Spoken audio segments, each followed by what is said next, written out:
नमस्कार दोस्तों, राधे राधे, जय श्री कृष्ण। बरूथनी एकादशी व्रत की कथा। धर्मराज युधिष्ठिर बोले कि हे भगवान, मैं आपको नमस्कार करता हूँ। आपने चैत्र मास के शुक्ल पक्ष की एकादशी अर्थात कामदा एकादशी के बारे में विस्तार पूर्वक बतलाया है। अब आप कृपा करके वैशाख कृष्ण एकादशी का क्या नाम है तथा उसकी विधि और महात्म्य क्या है। भगवान श्री कृष्ण ने कहा कि हे राजेश्वर, वैशाख मास के कृष्ण पक्ष की एकादशी को बरूथनी एकादशी कहते हैं। यह सौभाग्य देने वाली, सब पापों को नष्ट करने वाली तथा अंत में मोक्ष देने वाली है। इसकी महात्म्य कथा मैं आपसे कहता हूँ। प्राचीन काल में नर्मदा नदी के तट पर मंधाता नामक राजा राज्य करते थे। वो अत्यंत दानशील तथा तपस्वी थी। एक दिन जब वो जंगल में तपस्या कर रहे थे, तभी न जाने कहां से एक जंगली भालू आया और राजा का पैर दबाने लगा। राजा पूर्ववत अपनी तपस्या में लीन रहे। कुछ देर बाद पैर दबाते दबाते भालू राजा को घसीटकर पास के जंगल में ले गया। राजा बहुत घबराया, मगर तापस धर्म अनुकूल उसने क्रोध और हिंसा न करके भगवान विष्णु से प्रार्थना किया कि करुण भाव से भगवान विष्णु को पुकारा। उसकी पुकार सुनकर भगवान श्री हरि विष्णु प्रकट हुए और उन्होंने चक्र से भालू को मार डाला। राजा का पैर भालू पहले ही खा चुका था। इससे राजा बहुत ही शोकाकुल हुए। उन्हें दुखी देखकर भगवान विष्णु बोले, हे वत्स, शोक मत करो। तुम मथुरा जाओ और बरूथनी एकादशी का व्रत रखकर मेरी वराह अवतार मूर्ति की पूजा करो। उसके प्रभाव से पुनः सुदृढ़ अंगों वाले हो जाओगे। इस भालू ने जो तुम्हें काटा है, ये तुम्हारे पूर्व जन्म का अपराध है। भगवान की आज्ञा मानकर राजा मानधाता ने मथुरा जाकर श्रद्धा पूर्वक बरूथनी एकादशी का व्रत किया। इसके प्रभाव से राजा शीघ्र ही पुनः सुंदर और संपूर्ण अंगों वाला हो गया।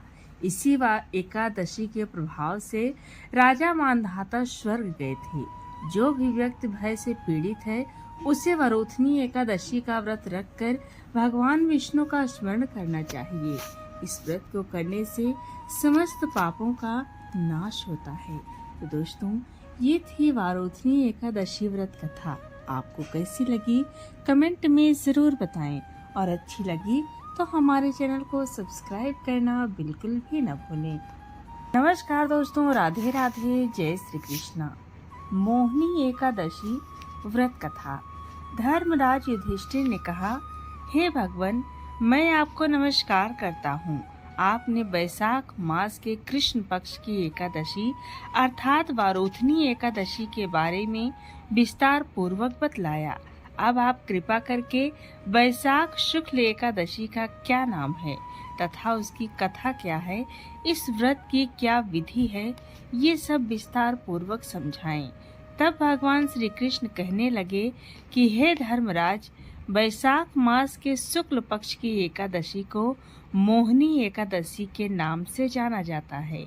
मैं आपसे एक कथा कहता हूँ, जिसे महर्षि वशिष्ठ ने भगवान श्री राम चंद्र जी से कही थी। राजन, आप कृपया ध्यान पूर्वक सुने। मोहिनी एकादशी व्रत कथा। एक समय श्री राम बोले कि हे गुरुदेव, कोई ऐसा व्रत बतलाइए जिसे समस्त पाप और दुख का नाश हो जाए। मैंने सीता जी के वियोग में बहुत दुख भोगे हैं। महर्षि वशिष्ठ बोले कि हे राम, आपने बहुत सुंदर प्रश्न किया है। आपकी बुद्धि अत्यंत शुद्ध तथा पवित्र है। यद्यपि आपका नाम स्मरण करने से मनुष्य पवित्र और शुद्ध हो जाता है, तब भी लोक हित में यह प्रश्न अच्छा है। वैशाख मास में जो एकादशी आती है, उसका नाम मोहिनी एकादशी है। इसका व्रत करने से मनुष्य सब पापों तथा दुखों से छूटकर मोह जाल से मुक्त हो जाता है। मैं इसकी कथा कहता हूँ, ध्यान पूर्वक सुनो। सरस्वती नदी के तट पर भद्रावती नाम की एक नगरी में द्युतिमान नामक चंद्रवंशी राजा राज्य करता था। वहाँ धन धान्य से संपन्न व पुण्यवान धनपाल नामक वैश्य भी रहता था।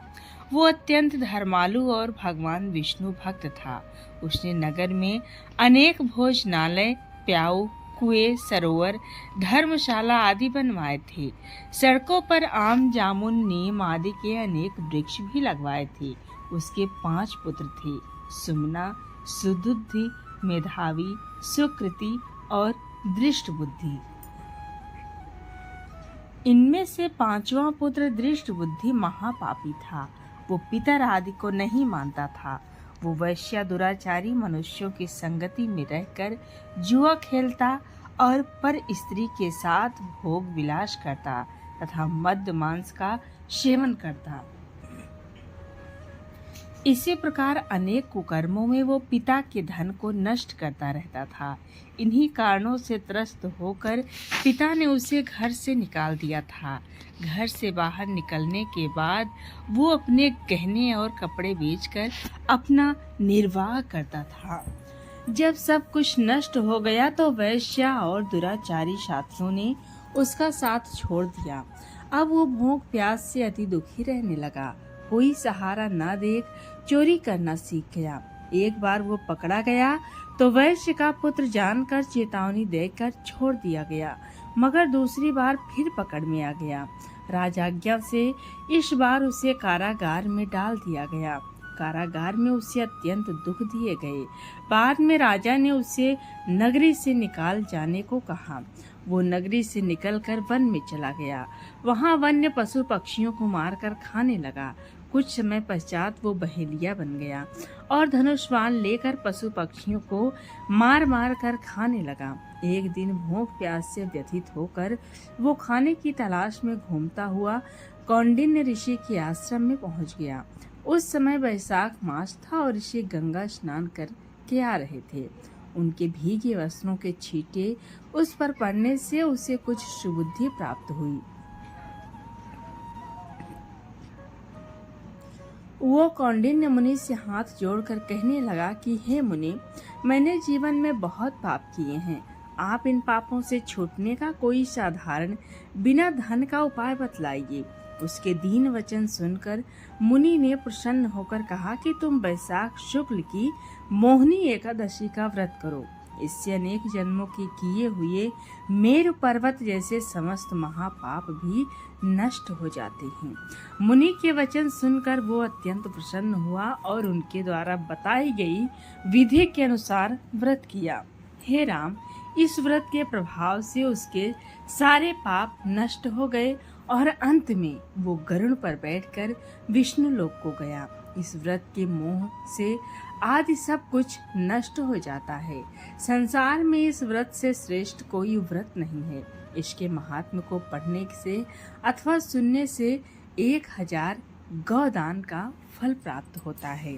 तो